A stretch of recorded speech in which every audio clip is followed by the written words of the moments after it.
किसी ने बड़े कमाल की बात कही है कि गुरूर किस बात का करूं जिंदगी में, मेरे मरने के बाद मेरे अपने ही मुझे छूने के बाद हाथ धोएंगे।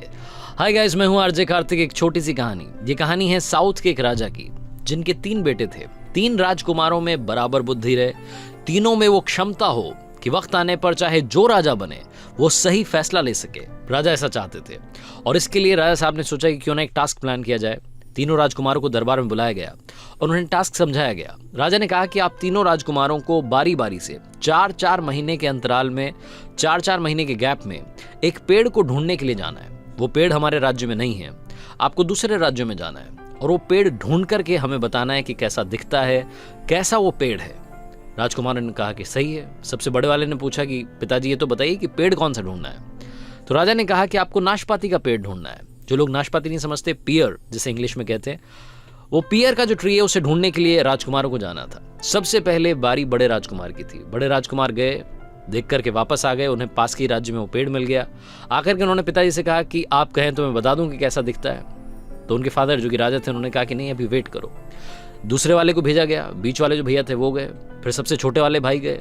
तीनों राजकुमार जब जाकर के वापस आ गए तो एक बार फिर से राजकुमारों को दरबार में बुलाया गया। सारे मंत्री वहां बैठे थे, बाकी छोटे छोटे राजा वहां बैठे थे और जो महाराजा थे, जिनके राजकुमार थे, उन्होंने कहा कि अब बताओ आप कि आपको वो पेड़ कैसा दिखा और कहां मिला। सबसे बड़े वाले ने सबसे पहले बताना शुरू किया। बड़े राजकुमार ने कहा कि पिताजी, हमारे पास के राज्य में मुझे पेड़ मिला और लोगों ने कहा कि यही नाशपाती का पेड़ है, लेकिन आपने क्यों भेजा? मतलब वो तो सूखा सा था, टेढ़ा मेढ़ा सा था, मतलब किसी काम का नहीं था। मुझे समझ नहीं आया कि आपने नाशपाती का पेड़ देखने के लिए मुझे भेज दिया। वो ये बोल ही रहा था कि दूसरा वाला जो राजकुमार था, बीच वाला जो था, उसने ये बोलना शुरू कर दिया कि भैया क्या बात कर रहे हो? जो मैंने नाशपाती का पिताजी पेड़ देखा है उस पर हरी भरी पत्तियां थी, लेकिन मुझे एक कमी लगी, उसमें फल नहीं लगे थे। और जैसे ही दूसरा वाला ये बोल रहा था, तीसरा वाला जो सबसे छोटा बेटा था, राजकुमार था, उसने कहा कि पिताजी, ये दोनों भैया क्या बात कर रहे हैं? मैंने जो पेड़ देखा है वो नाशपाती का है। मैंने किसानों से कंफर्म किया है, आसपास के लोगों ने बताया कि ये नाशपाती है और उसमें बहुत सारे फल लगे थे, वो फलों से लदा हुआ था। जैसे ही तीनों ने बात बोली, तीनों की बातें एक दूसरे से कॉन्ट्राडिक्ट कर रही थी। तीनों एक दूसरे से झगड़ने लगे।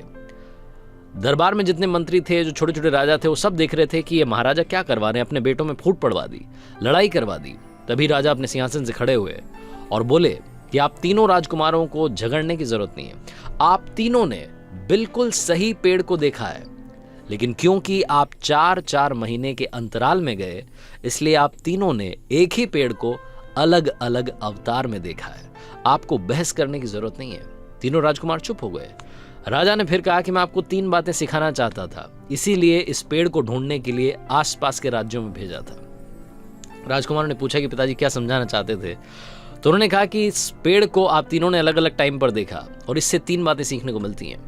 पहली बात, किसी भी चीज पर फैसला तब तक ना लें जब तक आप आखिरी तक उसे ना जान लें। चाहे वो कोई इंसान हो, आपका दोस्त हो, फैमिली मेंबर हो, या कोई सिचुएशन हो, या कोई चीज हो, जब तक आपको पूरी जानकारी ना हो अपना डिसीजन ना लें।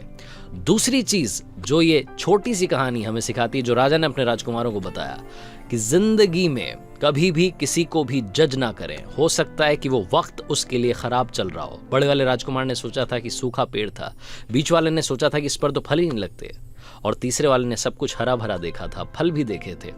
राजा ने कहा कि तीसरी बात जो सबसे जरूरी बात है वो ये कि इंसान की जिंदगी में कभी भी टाइम एक जैसा नहीं रहता। वही पेड़ पतझड़ में सूख जाता है और जब सावन आता है तो हरा भरा हो जाता है। छोटी सी कहानी, मजेदार कहानी, 3 बातें सिखाती है। जिंदगी में इन 3 बातों के साथ, इन 3 लेसन्स के साथ कर दिखाओ कुछ ऐसा कि दुनिया करना चाहे आपके जैसा। याद रखिए, हर सोमवार सुबह 9:30 बजे मेरे चैनल पर एक नई कहानी।